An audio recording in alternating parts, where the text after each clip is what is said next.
American Graduate Getting to Work is made possible by the Corporation for Public Broadcasting. This is a production of PBS Charlotte. Just ahead on Carolina Impact, meet a CMS educator with a past some people might want to hide. Find out why she wants to talk about it. And the small budgets that pull off the big business of High School Musical theater. We go inside a local production to see how they do it. Plus, how much is education really worth? It's been nearly 1 year since an experiment began to give at-risk students a free college education. We take a close look at the reality of pursuing a better life. Carolina Impact starts right now. Carolina Impact, covering the issues, people, and places that impact you. This is Carolina Impact.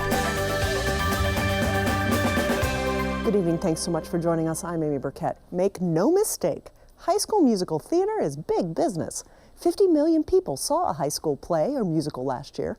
American high schools spent about $300 million on theatrical productions in just one school year, according to the most recent figures from the Educational Theater Association. In fact, licensing to the youth market has become so lucrative that writers, composers, and producers are seeing revenues skyrocket in a business where millions of dollars are often risked and lost staging a professional production. But the cash flow isn't reaching epic proportions for high school musical theaters in our area. The individual budgets at each school is generally very tight compared to other needs. Carolina Impact's Jason Terzis takes us just over the border to South Carolina's Nation Ford High School to show us the blood, sweat, and tears that go into putting on a show and keeping it within budget. When you think about this, it's show day at Nation Ford High School in Fort Mill. This year's production, Seussical, which is a blend of Dr. Seuss's most famous children's stories. Excitement, nerves, anticipation, stress, a wide array of emotions for everyone involved, especially after spending the better part of the school year preparing for this very moment. The best part is on the opening night when just everything just comes together and you just really feel like it all matters and that you're doing it right. What each school community sees is the finished product. What they don't see is all the rehearsing and the countless hours organizing, designing, cutting, twisting, painting, and drying. All that work for a 90-minute performance. Oh, but it's worth it.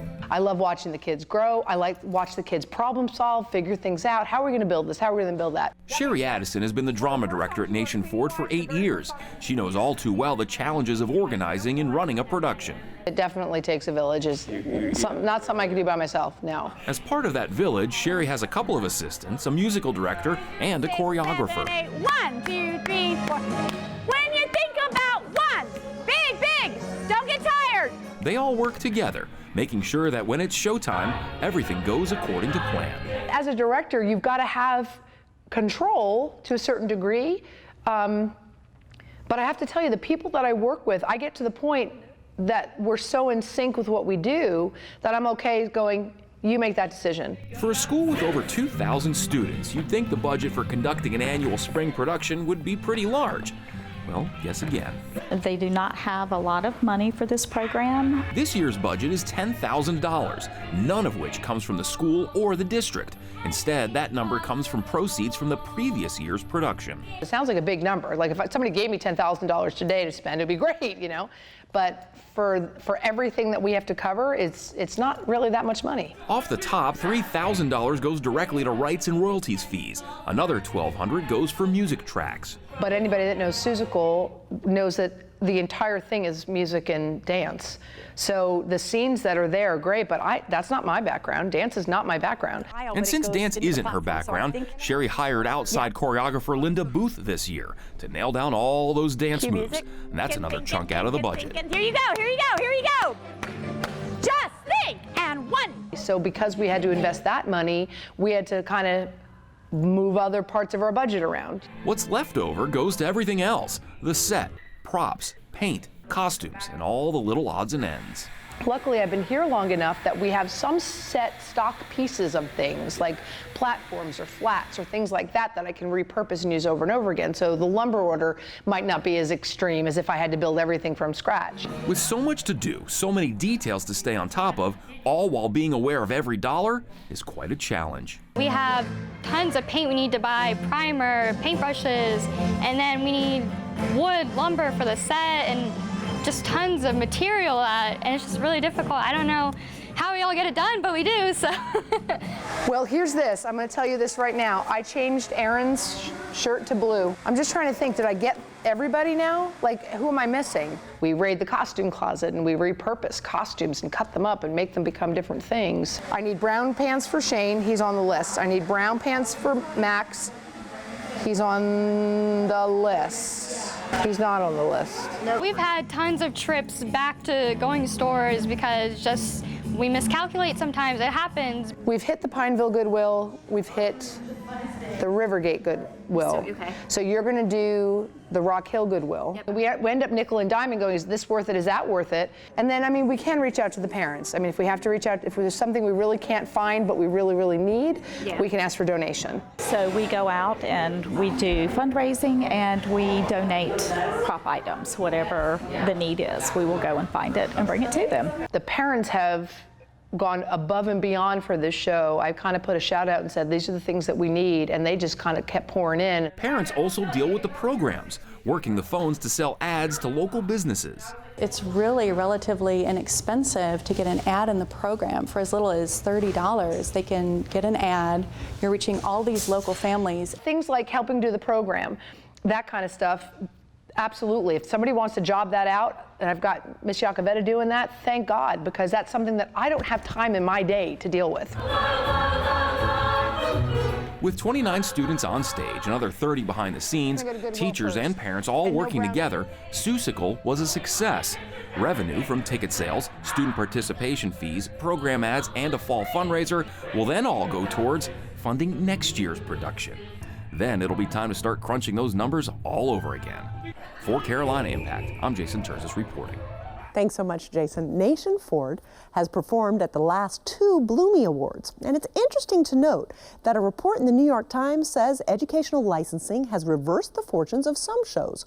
Seussical the Musical, the show you just saw being put on, lost $10 million in 6 months when it debuted on Broadway back in 2000. Now, the writers reworked it, and it had a successful national and educational tour. Well, you can see this year's Bloomy Awards show only on PBS Charlotte. It's coming up Tuesday, May 29th at 8 p.m. Thanks to a grant from Wells Fargo. We appreciate their support so very much. It's an exciting show, and I know you're going to want to watch it. Well, theater and art often reflect our history. In Lincolnton, one man is putting on quite a show himself, recreating history with almost an artist's vision. He's linking the present to the past, honoring the legacy of some of Charlotte's most famous families. Ever driven down Brevard or Graham Streets in Charlotte? Well, the families that bear those names are buried in an area cemetery where a special project aims to pay tribute to the iron ore business that built their wealth. Producer Doug Stacker tells us more. I like knowing I'm leaving a legacy. It's almost as if you can step back into time. I just keep adding to it, one leg at a time. It does link people to the past. This place is important, which Macpila Presbyterian Church and the cemetery, which started out as a family burying ground in 1801. My name is Jason Harp. I'm the Executive Director of the Lincoln County Historical Association in Lincoln County. I became involved with conservation work, addressing some issues with the gravestones and monuments in the cemetery. One of the larger areas of the cemetery is the Brevard family plot, and this family plot is denoted by these marble piers between which there was chain. It's a pretty big project for me. It's 160 feet of chain. My name's Scott Bean. I'm a professional blacksmith. I'm not too big on doing piecework. I don't like the repetition. That's why I do like doing custom work, because you get to vary and do different things. But in a case like this, it's just something you have to do. When I first started this, I timed it just to see. I did about 3 feet in an hour. Some days I'm a little slower, some days I can be a little faster. It's just kind of the way I am. I had a piece of the original chain, thank goodness, like I say, I had that to go by. It was probably put in the 1870s. It could have varied a little bit, but I tried to get it as close as possible. 3/16 round stop, and just bend it into a U shape and bend the ends and forge weld it, then put a 1/4 twist in it and just keep adding to it. These tools that I'm using, the anvil we was using was made in 1890, the blower and the forge around 1870s. So yeah, we're using the same tools and methods.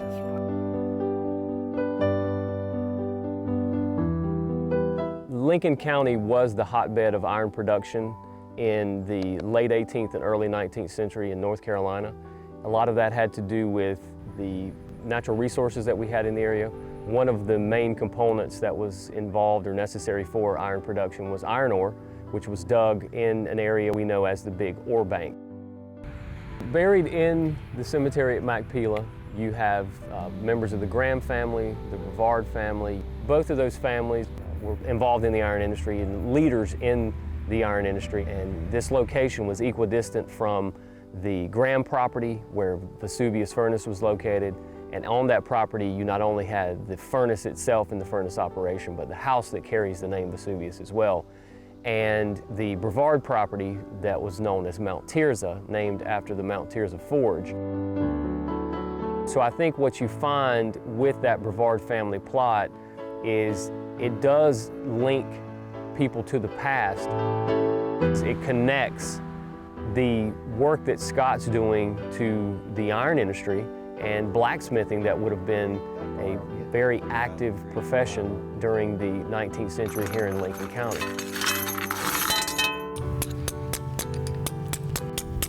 We know they use lead to keep the chains in place. It's just kind of neat to be able to tie yourself into something that was done 150 years ago. Yeah, I like knowing I'm leaving a legacy of some sort, you know, not so much as my name, but if we can get another 100 years of this craft to carry on, it just means we're hanging on to our heritage. I like knowing that I've got a hand in passing this art on. Thanks so much, Doug. It's great to see jobs from the past still surviving and thriving today. But when it comes to the past, there are some people who prefer to leave it there, never wanting to talk about it.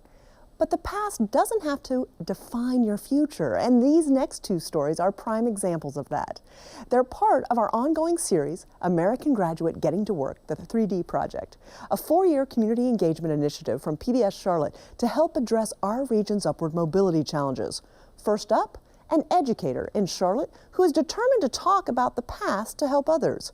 Carolina Impact's Suzette Rhee has more on the woman who wants her story to show students what's possible.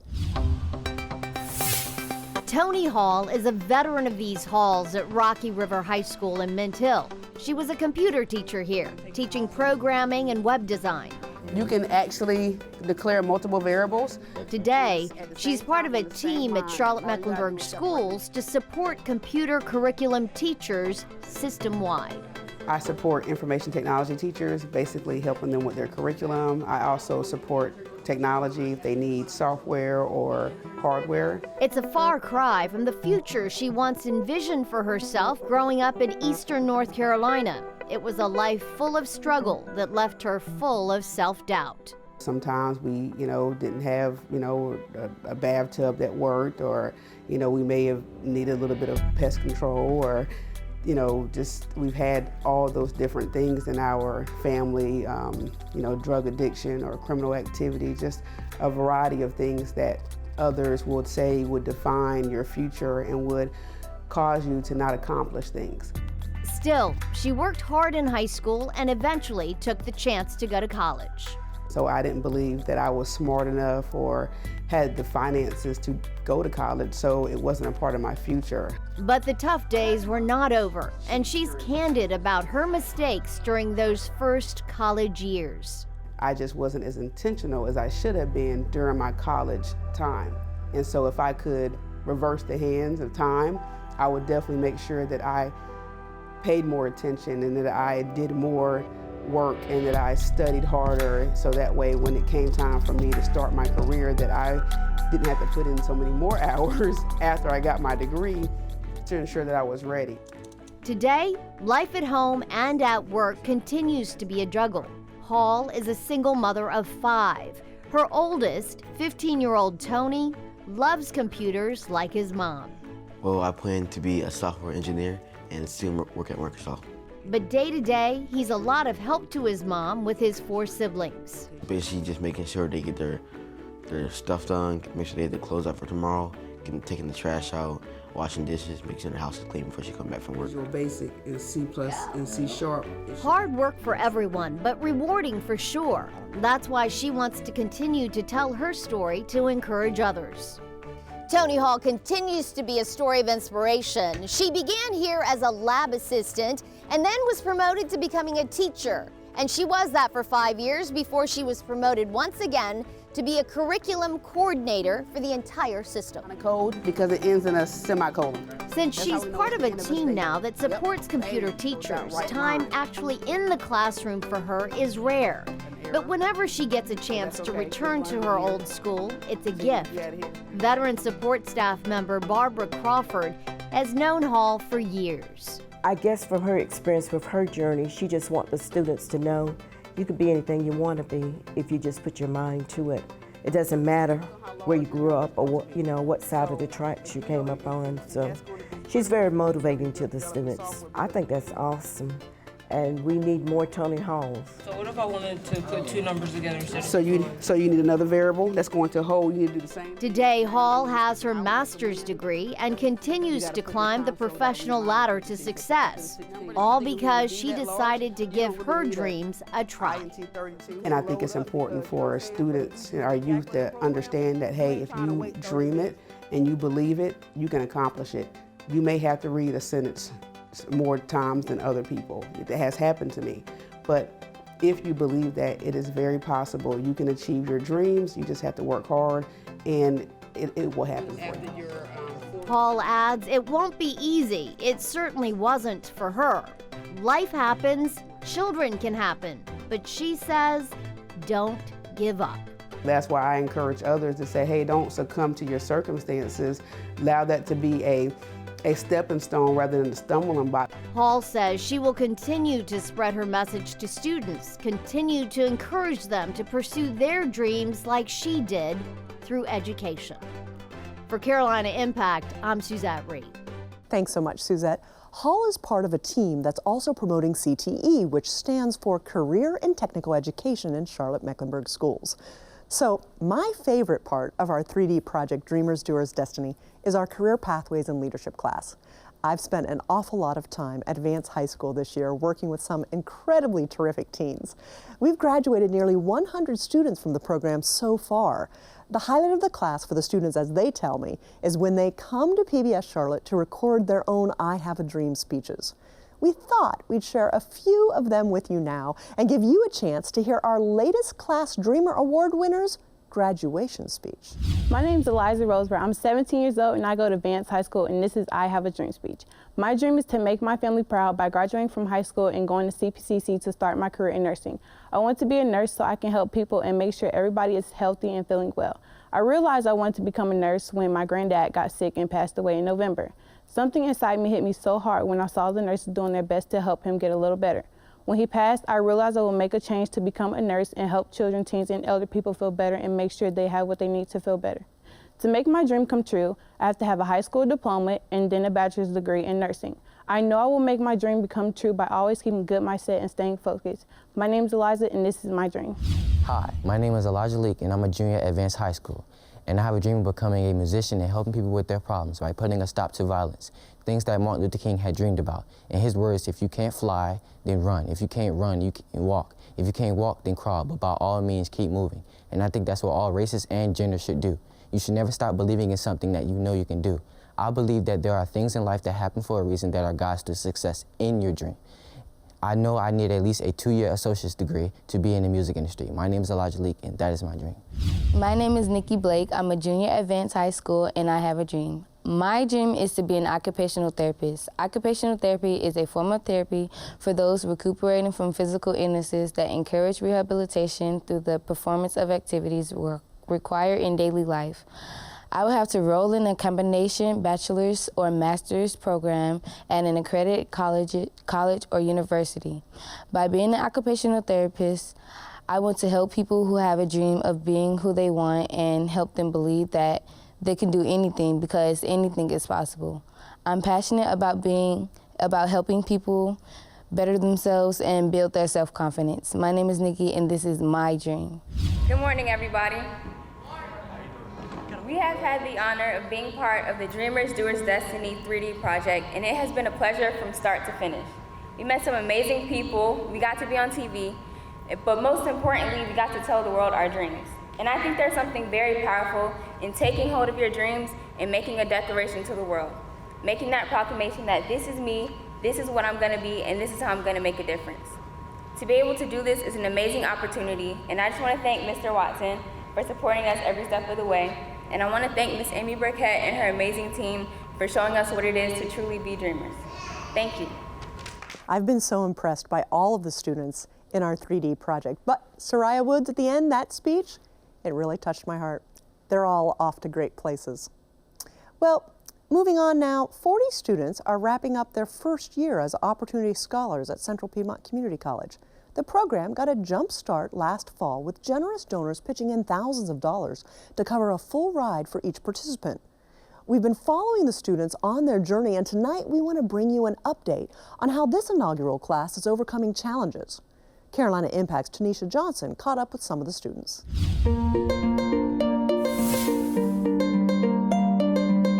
No student walking across a college campus knows for sure what the future holds. But the Opportunity Scholars at Central Piedmont Community College are feeling hopeful as they near the end of their first year. First-generation college student Ava Ramirez is pushing out straight A's. Every time I get a certificate or something from school, my mom cries. She's happy and my dad's happy and they want me to stay in school. Jordan Alton's been working hard to improve his study habits, and his grades show it. This semester I'm doing study hall every week, so that helps out a lot. Academic coach Charles Mitchell says he's pleased with their progress. The group is just shy of hitting the program's academic goals. Academically, our goal was to have a 3.0 GPA as a cohort. We have a 2.8 at this point, but students are still striving to make up the academic gaps that they may have had from the previous semester. Alton got off to a rough start, working full-time and going to school full-time. He was barely passing his classes. After I seen my grades from the last semester, I was very discouraged because I felt like I was putting in that 80 or 100%, but honestly, from the grades, it was about 0%. Once Dr. Mitchell realized the problem, he helped Jordan lighten his class load so he could still work and provide for his family. That boosted his confidence about staying in the program. But I realized that coming in the program will help me in the long run with my long-term money and not just my short-term money.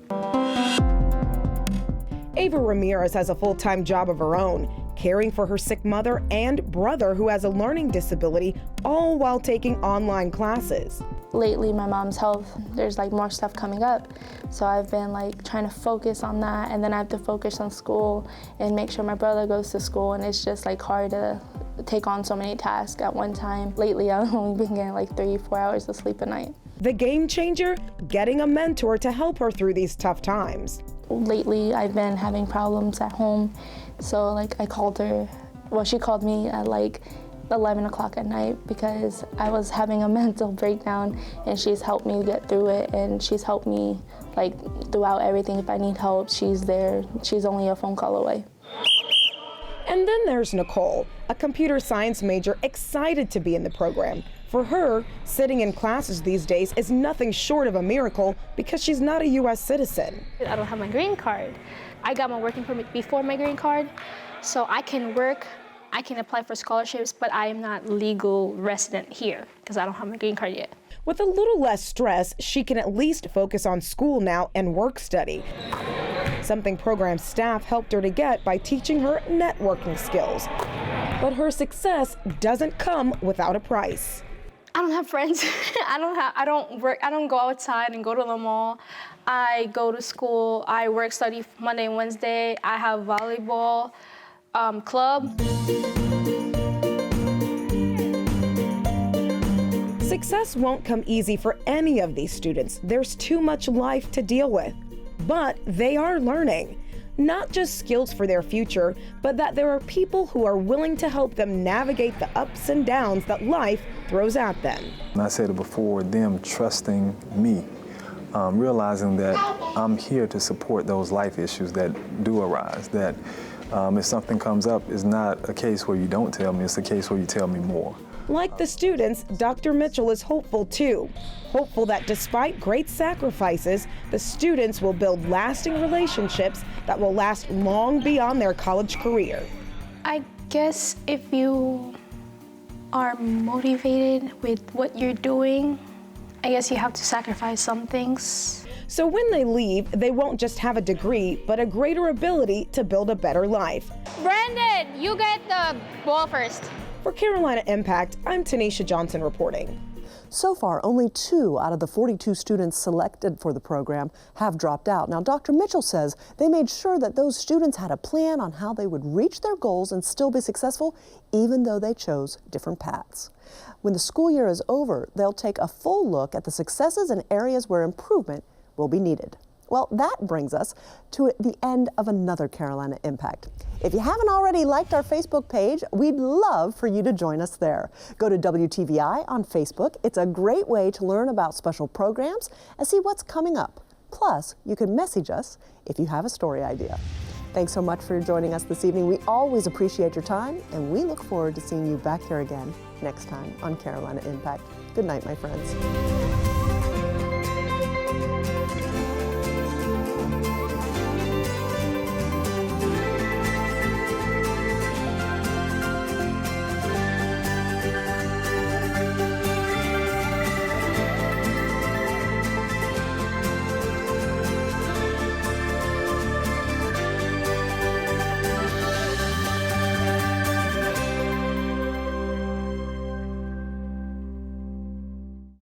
A production of PBS Charlotte.